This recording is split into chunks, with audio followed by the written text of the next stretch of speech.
scholars, Miss Charles here, ready to help you grow your brain. I'm so excited to jump into our lesson today because I have been impressed with all the amazing stories you've been writing. Keep up the good work. Wow. I do want to remind you that fantasy writing is a genre of fictional writing, okay? That means they're imaginary stories that could not happen in real life. Some example of these are, for example, time travel, robots taking over the world, or magical powers, or hidden pirate treasure. Those are all examples of fantasy writing, okay? Today, you're going to be able to get a chance to write a story from beginning, middle, and end with full illustrations, labels, and sentences on your own. We've been working together as a team to get you to be able to do this on your own, and I know you have what it takes because you're filled with tenacity, okay? So I'm just going to set the scene, and I'm going to give you an example, and then it will be your turn to jump right in. Quick question. Do you know what a map is? Yeah, a map is something that tells you where you are or where you're going. Some examples of maps could be the GPS that you might see your parents using while they're driving in their cars. That's a digital map. That means it's on a piece of technology like a phone or tablet. Maps can also be on a piece of paper. In our lesson today, we're going to focus on a map that's on a piece of paper, okay? Now, I want you to know that you can make a map, you can buy a map, you can print one from the computer. Maps are all over the place, and they're very, very helpful things. And I'm going to turn my fantasy story into a story all about a paper fantasy magical map. Here's my example. So, you walk into your bedroom to find a super cool glowing map sitting on your bed. It has an X on the map, and the X is moving. It seems as though it might be something that you need to catch. Could that happen in real life? No. On a piece of paper, nothing would move on its own. You might see something moving on the computer screen, a phone screen, or a tablet screen, but not on a map that's written or printed on a piece of paper. So that's what makes it fantasy. Nothing can move on its own magically. All right? Now, here is what I came up with. After I realized what my scene was, I had to figure out what's gonna happen in my story. Where's the story gonna begin? What's the middle gonna be? And how will I end it? So in the beginning of my story, this is me in my bedroom, and I found the map on my bed, okay? And I'm shocked. Look at my face, right? Now I decide to follow the map. And guess where I am? Am I in my bedroom anymore? No, now I'm outside. I changed the background, the setting, or where my story is taking place. First, my story is taking place in my bedroom. Secondly, my story is taking place outside because I'm following this map. I'm really excited, as you can see with the big smile on my face. At the end of my story, I'm so excited. I'm jumping in the air because I found a land filled with presents and gifts for me. Woo! I was so excited. It seems like maybe the gifts were floating and I had to catch up with them. But that's what I did when I was walking there. Beginning, I found it. In the middle, I followed it. At the end, I found it again. Something awesome. So now I put my pictures into my story.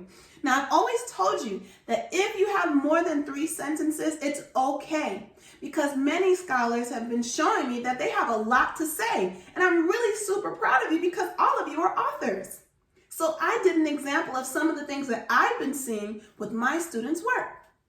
So my story says, a long time ago, I saw a map on my bed.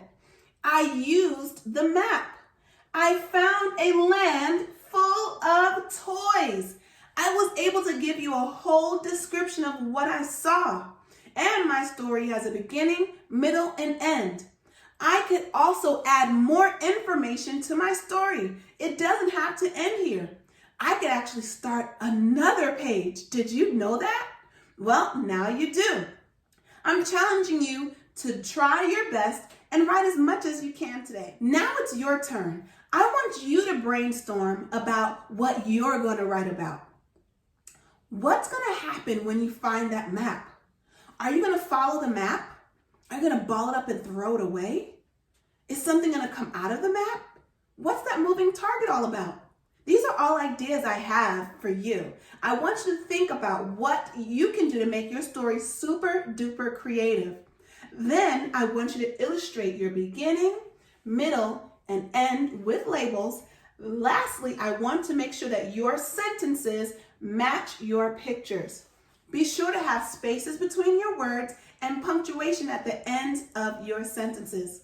Scholars, I cannot wait to read your stories. Keep up the awesome work, and now is a great time to pause the video. Bye, until next time. Hi scholars, Miss Charles here, ready to help you grow your brain in writing. Welcome back. I'm so glad you joined me today. We're going to continue writing our fantasy stories. I really hope you enjoyed our story from yesterday because we're moving on to something very similar today. You're going to continue to be able to write a whole story from beginning, middle, and end by yourself. I have another example to show you, but first let me set you up. I'm going to set the scene for you. Let's remember that fantasy is a fiction genre in writing where imaginary things happen, things that cannot happen in real life. For example, things that might happen in Power Rangers or PJ Masks. Those are fantasy cartoons that were written down and then turned into entertainment for you on TV or on your tablet or something, right? So it all begins here with your imagination and your writing. Here's the scene. So, who's ever been to the library? Have you? Yeah. When I was little, my mom used to take my brother, my sister, and I to the library all the time. I loved it because there were books and books and books everywhere. There was a little play area. It was so much fun. Well, that made me think about something to write about today. Imagine you're at the library, and every single time you go, you see an old lady sitting in a rocking chair. Every time she sees you, she just sweetly smiles at you, and you just go about your business choosing your books and then leaving. Well, on this day, you decide, hey, I'm going to go talk to that old lady, and I'm going to show her my book. So you walk up to her, and you show her your book, and you're talking to her about it. And when it's time for her to talk to you, guess what? She's a robot. Oh! Could you imagine that happening? Well, guess what? You're in luck because it's your turn to tell me what's going to happen next in your story. Now, we know that human beings aren't robots. Robots do exist, but I'm human, you're human. We don't turn into something different, right? We just grow. We don't change completely. So here's my example. First, I had to think about what I wanted to do when the old lady revealed herself to be a robot. So that means I had to think, am I going to run away? Am I going to be like, hey, that's so cool, and keep talking to her? What is she going to do? Was she going to be crazy? Was she going to be throwing stuff everywhere? Was she going to be a cool, calm robot or a weird one? Dun, dun, dun. Well, I decided that she was going to go berserk. That's a fancy way of saying that she went crazy. So as you can see in my illustrations at the beginning of my story, there's a little old lady smiling in her rocking chair.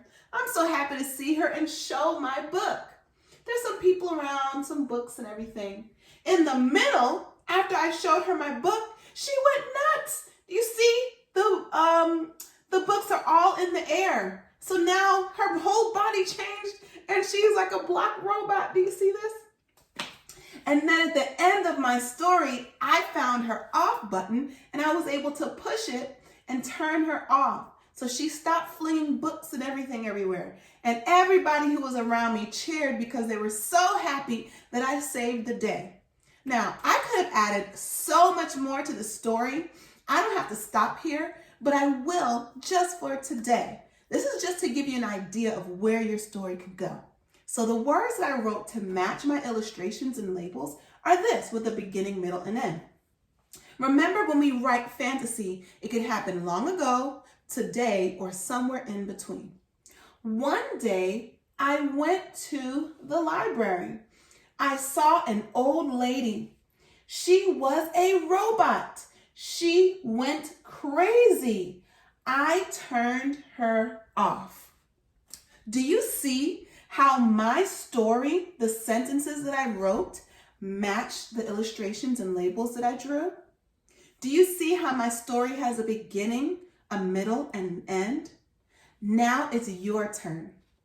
What's going to happen when the old lady turns into a robot in your story? I'm really excited to see what you come up with.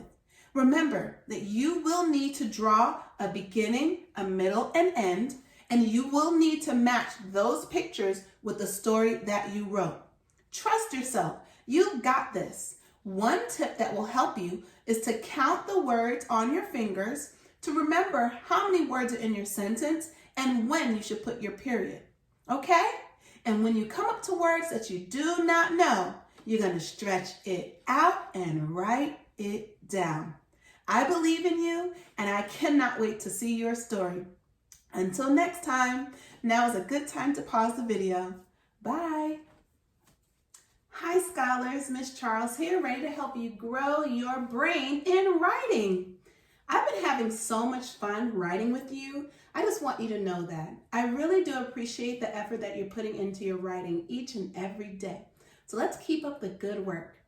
Remember that fantasy writing is a type of fiction writing where imaginary things happen. That means things happen in your stories that could not happen in real life. I have a question for you. What would you do if your food started talking to you?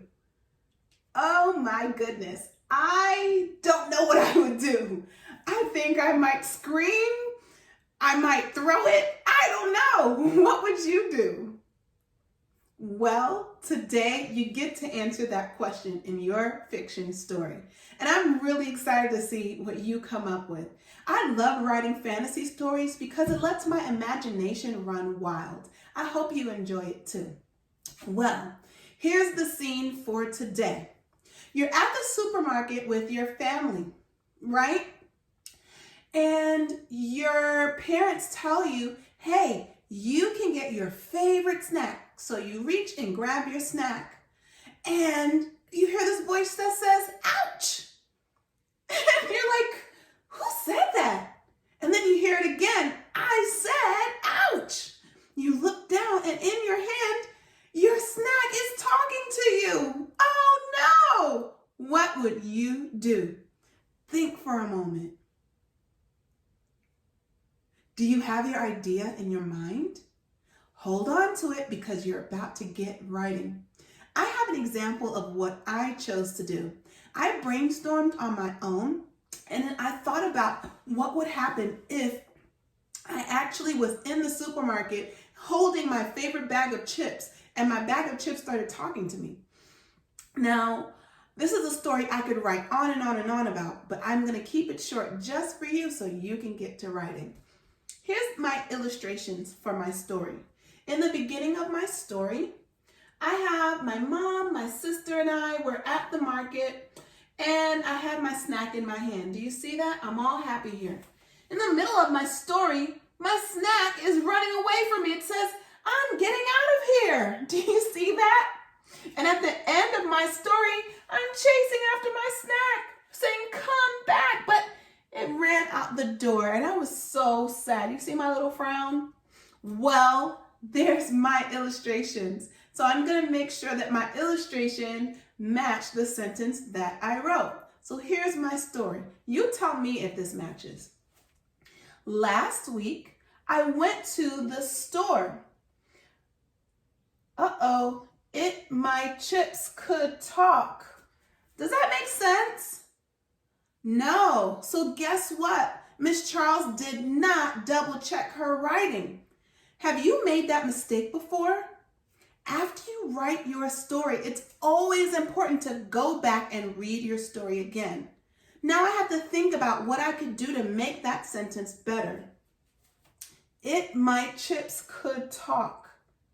Well, I don't think I need to write the word it in that sentence because that's what's making it not make sense. So if I take out this word it and left my chips could talk, does that make sense? Give me a thumbs up or a thumbs down. Thank you. Yes, that does make sense.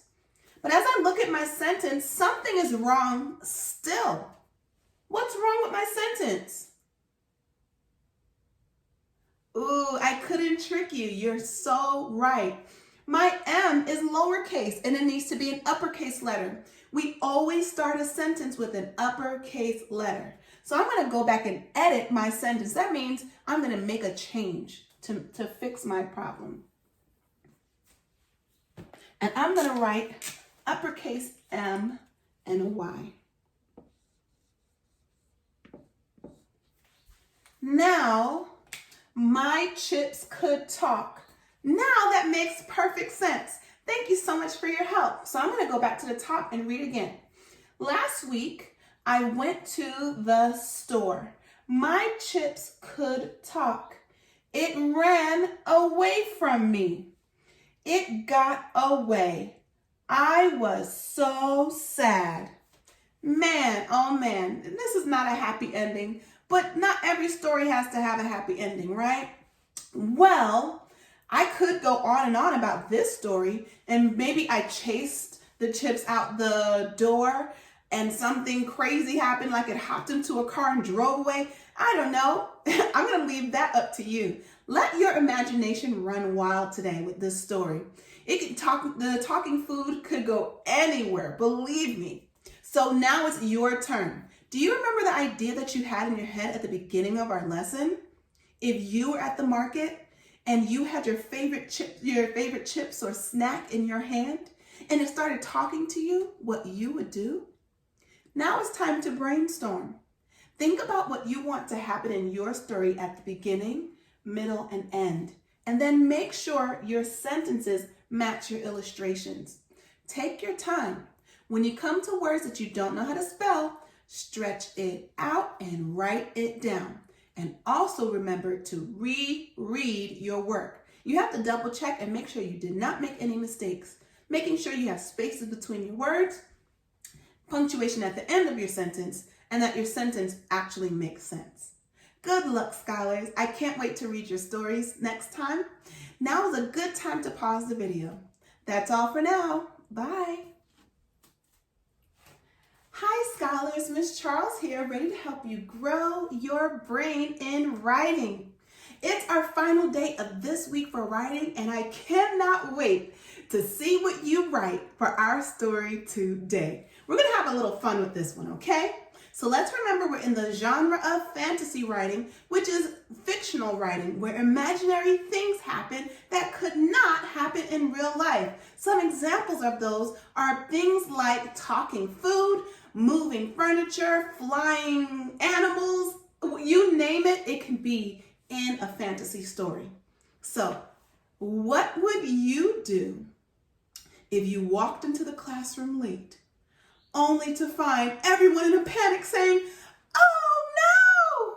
because your principal came in the classroom with a magic wand and boop, froze your teacher? What would you do? Think, think, think, think, think. What would you do? Would you save the day? Would you use your own magical powers? Would you have to go on a hunt to find the magic to unfreeze your teacher? What would you do? Oh man, I can't wait to see what you come up with. I just wrote some illustrations as well as labels to give you an idea of where you can start. I'm going to leave the writing up to you. You can choose to write the story to my illustrations, or you can illustrate your own story and write your own story. I'm giving you several options today, okay? So, here is my story just through the illustrations. In the beginning of my story, I see my teacher frozen. She's like, oh no. And the kids are screaming, oh no. And I'm saying, oh no. In this part, the middle, I change into my superhero outfit and I'm shooting out rays of love to my teacher because I always loved my teachers. And she melted. You see, she was really cold here, but now all the ice melted into a puddle on the floor. And she's smiling and she's happy with me. And at the end of my story, the teacher's saying thank you and giving me a big hug. And all the kids are saying, yay! So I could turn this into the written part. Now here's your challenge. As I said before, you can choose to write the story to my illustrations if you're having a hard time with coming up with something for this topic, or the challenge really is to come up with your own situation. What would you do if you came into the classroom late one morning only to find that your teacher has been frozen by the principal with a magic wand? The whole class is screaming, oh no, and they don't know what to do. And it's all up to you to save the day. What's going to happen? Remember, as you illustrate and write your story today, you must have a beginning, middle, and end. Everything needs to match. Make sure you read everything that you write. To help you make your sentences make sense, you can count each word on your finger. That will help you to remember to put a period or some form of punctuation at the end. Remember to put spaces between your words. And when you come to words that you don't know how to spell, stretch it out and write down the sounds that you hear. You've got this. You should have a lot of fun with this story today because I know you all love your teachers and would want to save the day. Well, that's all for today, scholars. It's been so much fun and I cannot wait to read your stories. Love to you, shine to you, and have a good time writing. Bye for now.